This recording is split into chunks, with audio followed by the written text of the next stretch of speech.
Cukup bahaya kalau kita ada mindset masih bertangguh sengaja untuk tak mau beli rumah. Ada 3 kesan buruk pada kita.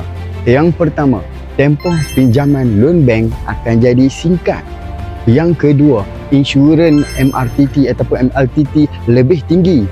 Terusnya adalah installment bulanan lebih tinggi daripada orang yang muda.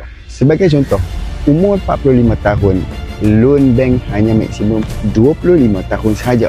Kalau umur yang 35 tahun ke bawah, anda boleh buat maksimum pinjaman 35 tahun. Ada satu klien berumur 52 tahun membuat pembiayaan rumah sekitar 200 lebih begitu macam tu. Installment dia sekitar 1,700 sehingga 1,900.